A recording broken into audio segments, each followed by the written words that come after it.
Om Swastiastu. Assalamualaikum warahmatullahi wabarakatuh. Yang terhormat Bapak Ibu dosen. Nah, pada kesempatan kali ini saya akan mempresentasikan tugas dari praktik peradilan pidana saya, baik dari sesi 1 sampai dengan sesi 7, yang dimana pada praktik peradilan pidana ini kami menganalisa kronologi kasus pembunuhan bebek yang dibunuh oleh teman karibnya sendiri bernama Ayam. Adapun fakta-fakta dari kasus pembunuhan ini, yang pertama, pelaku membunuh dikarenakan faktor motif iri dan ekonomi. Yang kedua, pelaku iri dengan kesuksesan korban dan terlilit bayar kosan serta pinjol. 3. Pembunuhan dilakukan oleh pelaku terinspirasi film Narcos di The Netflix sebelum melakukan aksinya. Nah, yang keempat, pelaku sudah menyimpan pisau lipat di dalam jok motornya. Setelah tiba di kosan korban, pelaku mengambil pisau lipat dan memasukkannya ke saku celananya. Yang kelima, pelaku sempat berpura-pura hendak pulang lalu mengeluarkan pisau dan menusuk korban. Yang keenam, setelah berada di dalam kamar kos, pelaku dengan korban ngobrol-ngobrol. Pada saat pelaku mau pulang, pelaku langsung mengeluarkan pisau dari dalam kantong celananya. Kemudian ditusukkan ke bagian badan korban. Nah, yang ketujuh, korban sempat melawan dengan cara menggigit tangan pelaku, namun pelaku menikam leher dan dada korban berulang kali hingga akhirnya tumbang. Nah, yang pertama, setelah menganalisa kasus tersebut, kami membuat surat kuasa dari Ayam selaku pelaku dari tindak pidana tersebut. Adapun surat kuasa tersebut yang bertanda tangan di bawah ini Ayam selanjutnya disebut sebagai pemberi kuasa, memberikan kuasanya kepada saya selaku penerima kuasa atau penasihat hukum untuk bertindak selaku penasihat hukum dan atau pembela hukum bagi pemberi kuasa dalam perkara dugaan tindak pidana pembunuhan yang terjadi pada hari Rabu 2 Februari 2024 di Kota Bandar Lampung. Sebagaimana dimaksud dalam pasal 338 KUHP, barang siapa dengan sengaja merampas nyawa orang lain diancam karena pembunuhan dengan pidana penjara paling lama 15 tahun. Atau subsidiar pasal 340 KUHP, barang siapa dengan sengaja dan dengan rencana terlebih dahulu merampas nyawa orang lain, pembunuhan berencana diancam dengan pidana mati atau pidana penjara seumur hidup atau selama waktu tertentu, paling lama 20 tahun, serta pasal-pasal lain yang dianggap relevan oleh aparat penegak hukum dalam proses penyidikan, tuntutan maupun persidangan, dengan kuasa untuk menghadap atau mendampingi pemberi kuasa di hadapan penyidik Polres Metro Lampung, Kejaksaan Negeri Bandar Lampung, maupun Pengadilan Negeri Bandar Lampung. Memberikan pendampingan hukum pada setiap pemeriksaan, baik di tingkat penyidikan, penuntutan, maupun pemeriksaan di persidangan. Menandatangani dokumen, mengajukan permohonan, tanggapan, keberatan, atau upaya hukum lainnya. Banding, kasasi, maupun PK sesuai dengan peraturan perundang-undangan. Nah, kemudian melakukan tindakan-tindakan hukum lain yang dianggap perlu untuk kepentingan hukum pemberi kuasa. Nah, surat kuasa ini diberikan dengan hak substitusi dan berlaku sejak tanggal ditandatangani sampai perkara ini memperoleh keputusan hukum yang berkekuatan hukum tetap atau inkrah. Nah, kemudian ditandatangani oleh pemberi kuasa dan penerima kuasa. Kemudian adapun kami membuat berita acara pemeriksaan terhadap tersangka pada sesi 2. Pada tahap BAP ini dipaparkan identitas penyidik dan tersangka. Kemudian dengan hasil pemeriksaan, penyidik memaparkan pertanyaan dan tersangka menjawab pertanyaan-pertanyaan yang diajukan oleh penyidik. Adapun pertanyaannya, apakah saudara sehat jasmani dan rohani? Apakah saudara mengetahui alasan saudara diperiksa? Dengan jawaban, ya saya sehat jasmani dan siap diperiksa. Saya mengetahui bahwa saya diperiksa karena telah membunuh teman sendiri bernama Bebek di kamar kosnya. Nah, kemudian penyidik mempertanyakan kronologi dari kejadian. Adapun tersangka memaparkan kronologi. Penyidik bertanya di mana saudara mendapatkan alat untuk membunuh korban tersebut. Tersangka menjawab pisau lipat itu dibeli sekitar seminggu sebelum kejadian di toko online. Kemudian penyidik bertanya apa motif saudara melakukan pembunuhan. Adapun tersangka menjawab dengan jawaban merasa iri dengan korban yang selalu terlihat sukses dan sering pamer barang mahal. Penyidik bertanya lagi apa saudara yang lakukan setelah korban meninggal dunia, barang apa saja yang saudara ambil dari korban, pada orang lain yang membantu dalam proses pembunuhan tersebut. Adapun tersangka menjawab setelah memastikan korban tidak bernyawa, lalu tersangka membersihkan darah sebisanya, kemudian membungkus tubuh korban dengan plastik besar dan seperti kasur. Kemudian tersangka mengambil satu unit laptop MacBook, sebuah dompet berisi uang sekitar 500.000, kartu identitas, serta satu unit ponsel milik korban. Penyidik memberikan pertanyaan bagaimana reaksi korban saat saudara menusuknya. Tersangka memaparkan jawabannya. Nah, setelah demikian, BAP ini dibuat dengan sebenar-benarnya berdasarkan hasil pemeriksaan pada hari ini. Setelah dibacakan kembali kepada tersangka, ia menyatakan telah memahami seluruh isi keterangannya dan menandatangani BAP tanpa tekanan dan paksaan dari pihak manapun. Nah, kemudian setelah membuat berita acara pemeriksaan terhadap tersangka, pada sisi 3 kami membuat surat dakwaan, di mana surat dakwaan tersebut berisi jaksa penuntut umum pada Kejaksaan Negeri Metro Lampung setelah mempelajari dengan seksama berita acara pemeriksaan dan alat bukti lainnya dalam perkara pidana, menyusun surat dakwaan sebagai berikut: identitas terdakwa, adapun uraian perbuatannya. Nah, adapun pasal-pasal yang dilanggar. Pasal primernya pasal 340 KUHP tentang pembunuhan berencana. Subsidernya pasal 338 KUHP tentang pembunuhan, dengan isi yang telah saya bacakan sebelumnya. Nah, lebih subsider pasal 365 ayat 4 KUHP tentang pencurian dan kekerasan yang mengakibatkan kematian. Dengan penutup, berdasarkan uraian tersebut, jaksa penuntut umum berpendapat bahwa perbuatan terdakwa Ayam telah memenuhi unsur-unsur tindak pidana pembunuhan berencana sebagaimana dimaksud dalam pasal 340 KUHP. Nah, oleh karena itu, jaksa penuntut umum memohon kepada Majelis Hakim Pengadilan Negeri Metro Lampung agar menyatakan terdakwa Ayam terbukti secara sah dan meyakinkan bersalah melakukan tindak pidana pembunuhan berencana, menjatuhkan pidana penjara seumur hidup kepada terdakwa Ayam, menetapkan barang bukti berupa pisau lipat, laptop MacBook, dompet, dan ponsel dikembalikan kepada keluarga korban, kemudian membebankan biaya perkara kepada terdakwa. Ditandatangani di Metro Lampung oleh jaksa penuntut umum. Kemudian setelah terbitnya surat dakwaan, kami membuat surat eksepsi. Adapun surat eksepsinya dengan isi sebagai berikut.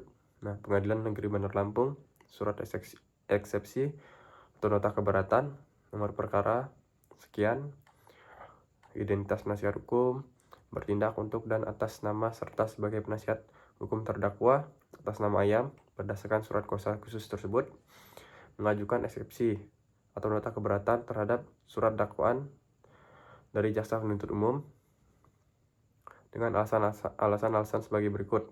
Adapun dasar eksepsinya keberatan formil. Nah, dakwaan jaksa penuntut umum tidak memiliki syarat formil. Dakwaan jaksa penuntut umum menyebutkan adanya perencanaan sebagaimana pasal 340.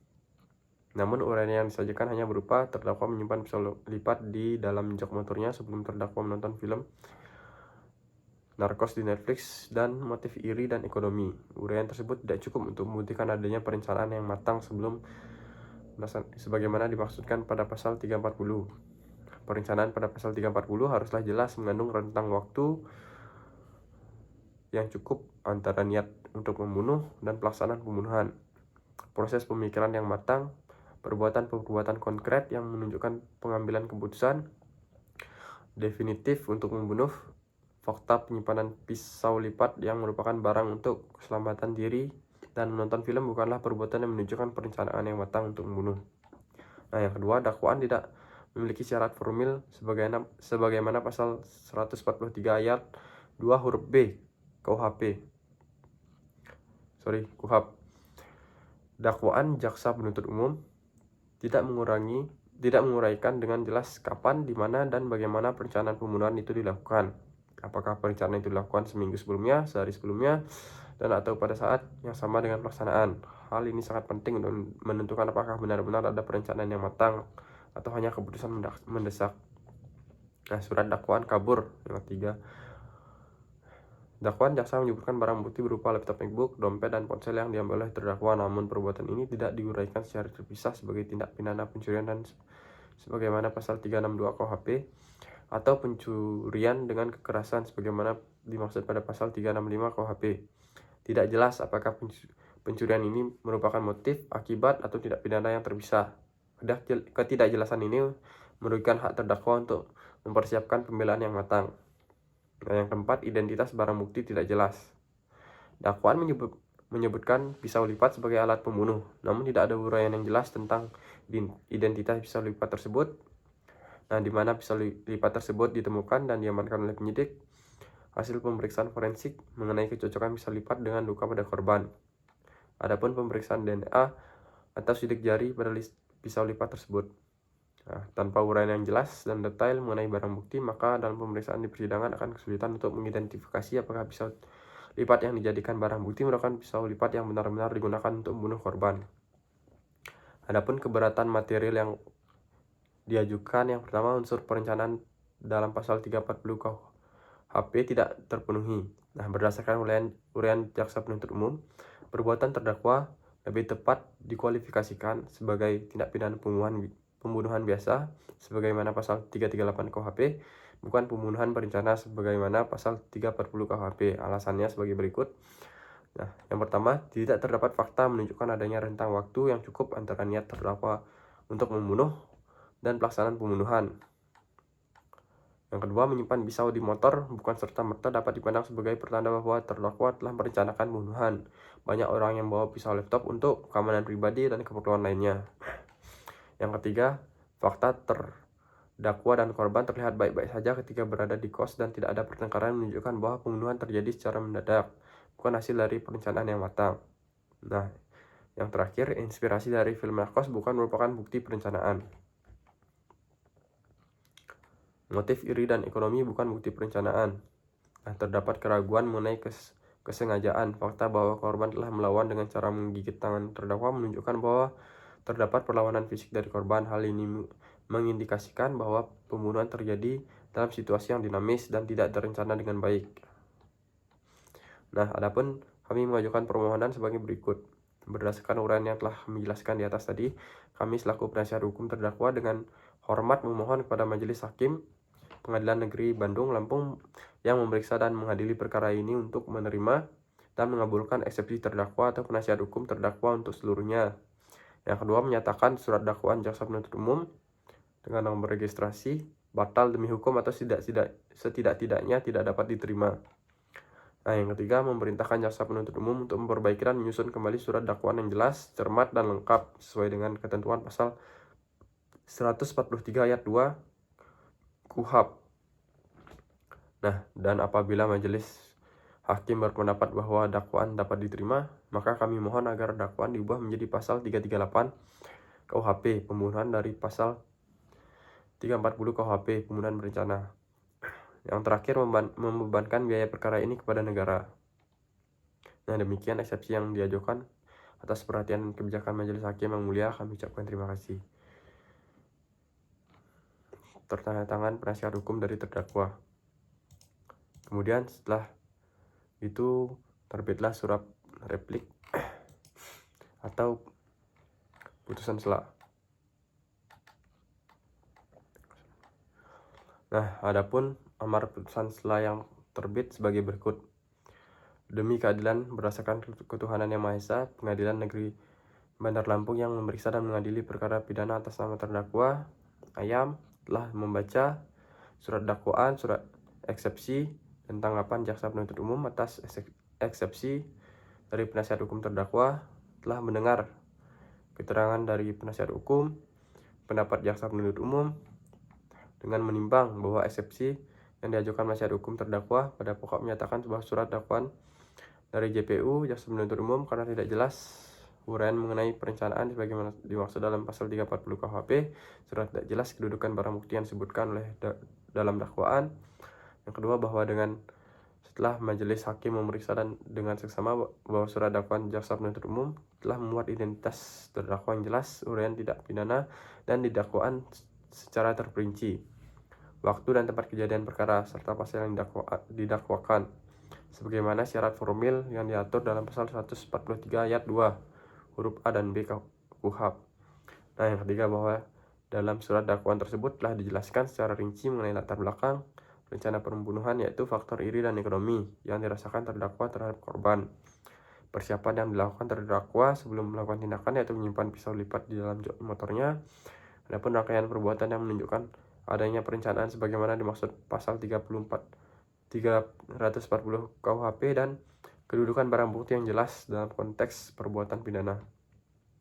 Nah, bahwa mengenai jelas atau tidaknya uraian perbuatan serta terpenuhi atau tidak unsur dengan rencana lebih dahulu pada pasal 340 KUHP, dan kebolehjadian dari alat bukti yang diajukan merupakan bagian dari pembuktian yang akan diperiksa lebih lanjut dalam pemeriksaan pokok perkara, bukan merupakan hal yang harus diputuskan dalam sela.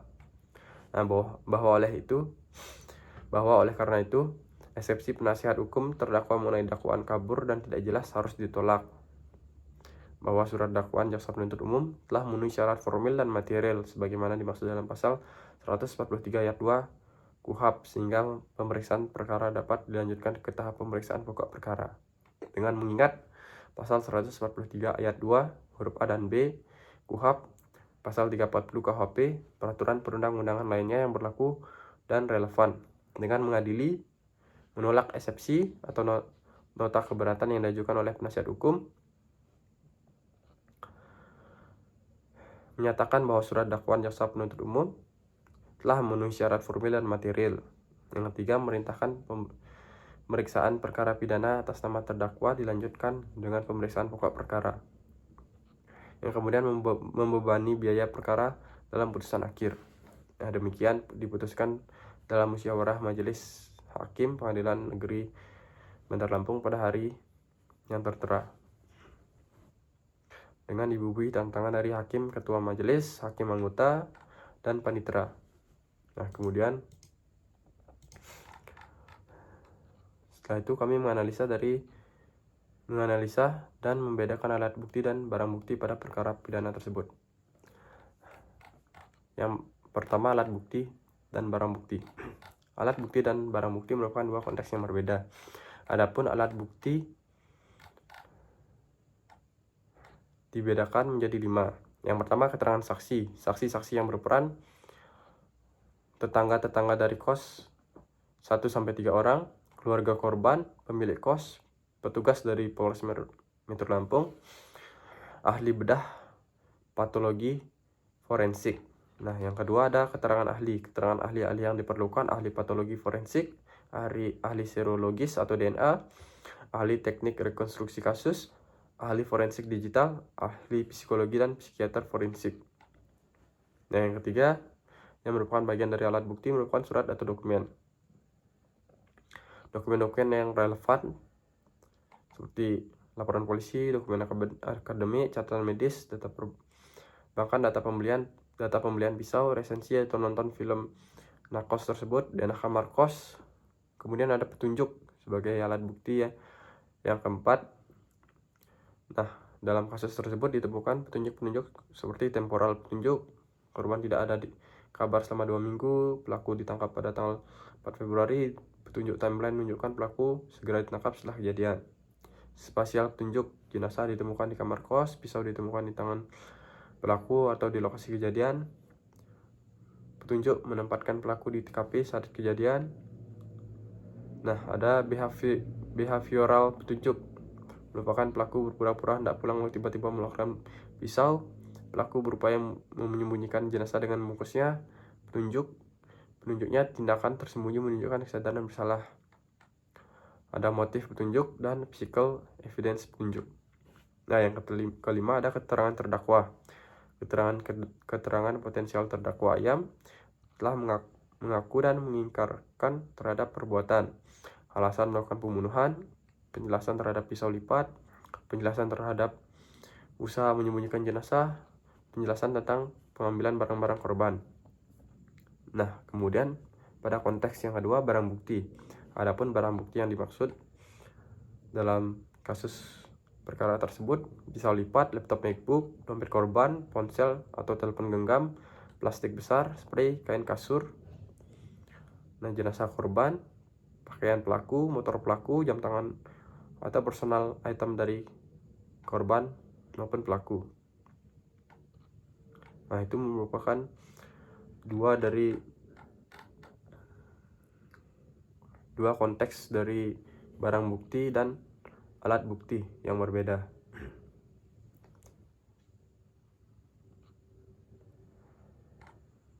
Nah, untuk pertanyaan nomor 2, barang bukti pada kasus tersebut dapat dikonversi menjadi alat bukti. Nah, tentu dapat dikonversi. Dengan cara-cara konversi barang bukti menjadi alat bukti, yang pertama pemeriksaan fisik dengan mekanisme barang bukti diperiksa oleh ahli forensik. Analisis laboratorium. Nah, barang bukti dianalisis di laboratorium, baik pisau, pakaian darah, dan lain-lain sebagainya. Dokumen, foto, atau video. Adapun mungkin rekaman CCTV atau barang bukti foto video yang tidak sengaja terekam pada TKP. Nah, kemudian ada rekonstruksi kasus dengan mekanisme barang bukti digunakan untuk merekonstruksi kejadian oleh ahli rekonstruksi. Kemudian ada perbandingan dan matching. Mekanismenya barang bukti dibandingkan dengan barang lain atau data. Hasil perbandingan menjadi alat bukti. Kemudian ada pemeriksaan digital forensik. Dengan mekanisme barang bukti diekstraksi datanya oleh ahli digital forensik. Baik data, chat history, lokasi, dan waktu akses menjadi keterangan ahli. Keterangan ahli digital forensik ini menjadi alat bukti. Yang kemudian ada pernyataan terdakwa terhadap barang bukti. Mekanismenya terdakwa dimintai mengidentifikasi barang bukti di persidangan. Pengakuan dan pengingkaran terdakwa terhadap barang bukti menjadi keterangan terdakwa. Keterangan terdakwa ini merupakan alat bukti.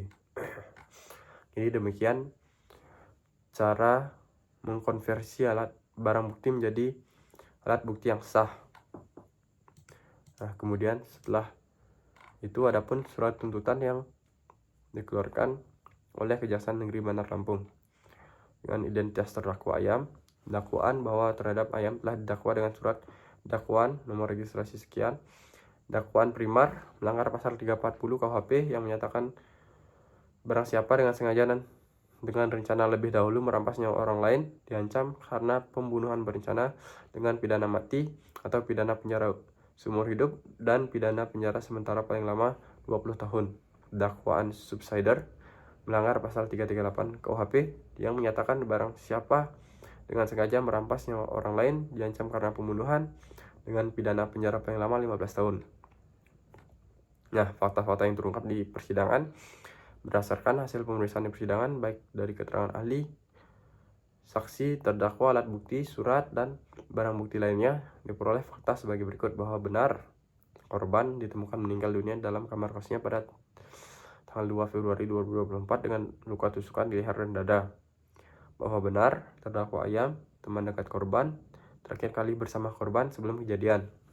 Bahwa benar terdakwa melihat pisau lipat yang sebelumnya telah disimpan dalam jok sepeda motornya, kemudian digunakan untuk menikam korban secara berulang.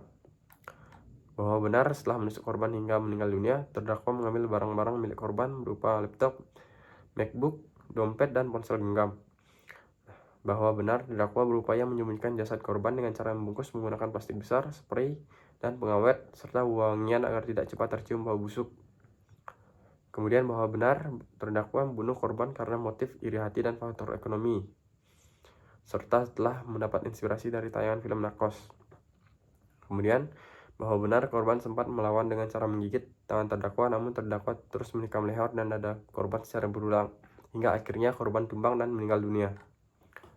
Adapun analisis yuridis unsur pasal 30 KUHP, 340 KUHP, pembunuhan berencana. Unsur 1, barang siapa. Nah, berdasarkan kronologi dan pembuktian di persidangan, unsur ini terbukti bahwa yang menjadi pelaku adalah terdakwa Ayam. Yang kedua, unsur dengan sengaja, dolus atau mens rea. Berdasarkan kronologi dan pembuktian terbukti bahwa terdakwa memiliki kesengajaan dalam bentuk offset als oogmerk, kesengajaan sebagai tujuan. Hal ini dibuktikan dari terdakwa membawa pisau lipat yang telah disimpan sebelumnya dalam jok sepeda motornya. Terdakwa merencanakan perbuatannya Setelah menonton film Narkos, terdakwa memiliki motif yang jelas, iri hati, dan ekonomi. Terdakwa sempat berpura-pura hendak pulang sebelum mengeluarkan pisau dan menikam korban. Yang ketiga, unsur ketiga dengan rencana lebih dahulu. Berdasarkan kronologi dan pembuktian, unsur perencanaan terlebih dahulu terbukti dari terdakwa yang pernah siapkan senjata. Terdakwa telah memikirkan dan merencanakan pembunuhan setelah terinspirasi dari film Narkos. Terdakwa telah merencanakan cara menyembunyikan jasad dengan membungkusnya menggunakan plastik spray dan pengawet lain-lain. Yang kemudian terdakwa mengetahui bahwa tindakannya akan mengakibatkan kematian dan tetap melakukannya. Nah, unsur keempat, merampas nyawa orang lain. Nah, perbuatan terdakwa dilakukan dengan cara menusuk pisau lipat ke bagian leher dan dada korban secara berulang, mengakibatkan korban meninggal dunia. Korban telah benar-benar meninggal dunia dan dibuktikan dengan dilakukannya pemeriksaan autopsi. Kesimpulan dari hal tersebut, semua unsur pasal 340 KUHP telah terpenuhi dan terbukti secara sah menurut hukum. Nah, unsur pasal 338 KUHP pembunuhan biasa, untuk kelengkapan analisis yuridis akan dianalisis pula unsur pasal 338 sebagai dakwaan subsidiar, yaitu yang pertama, barang siapa, terbukti pelakunya ayam. Unsur kedua, dengan sengaja, terbukti bahwa terdakwa melakukan perbuatan dengan sengaja. Yang ketiga, merampas nyawa orang lain, terbukti bahwa perbuatan terdakwa mengakibatkan meninggalnya korban. Nah, dengan kesimpulan, berdasarkan uraian tersebut, pasal 338 KUHP juga terpenuhi. Namun demikian, karena dakwaan primer pasal 340 KUHP telah terbukti, maka dakwaan subsidiar tidak dipertimbangkan lebih lanjut. Nah, hal-hal yang memberatkan dan meringankan. Hal-hal yang memberatkan adapun perbuatan terdakwa merampas nyawa orang lain dengan cara yang sangat kejam dan brutal dengan menusuk berulang-ulang, merupakan rasa kebencian dan kemarahan yang tinggi. Tindakan terdakwa telah menimbulkan duka cita yang mendalam bagi keluarga, khususnya keluarga yang kehilangan salah satu anggota keluarganya masih muda.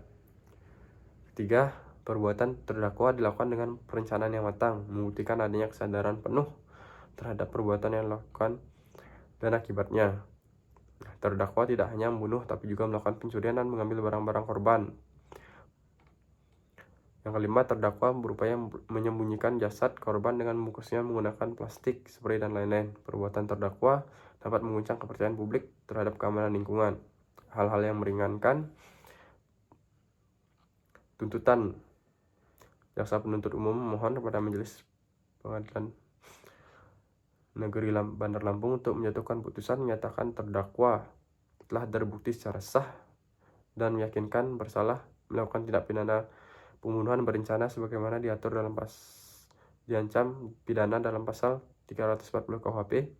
Yang kedua, menjatuhkan pidana mati kepada terdakwa dengan menetapkan barang bukti 1 buah pisau lipat dirampas dan dimusnahkan, 1 unit laptop MacBook dikembalikan kepada ahli waris korban, 1 buah dompet dikembalikan, 1 unit ponsel dikembalikan pada ahli waris korban. Adapun plastik besar seperti pengawet dan wangian dirampas dan dimusnahkan. Membebankan biaya perkara sepenuhnya kepada terdakwa. Dan penutup, demikian surat tuntutan dibuat digunakan sebagaimana mestinya oleh jaksa penuntut umum tertantangan. Nah, demikian dari praktik peradilan pidana yang telah saya kerjakan selama ini dari sesi 1 sampai sesi 7. Semoga Bapak dan Ibu dosen berkenan. Om Santi Santi.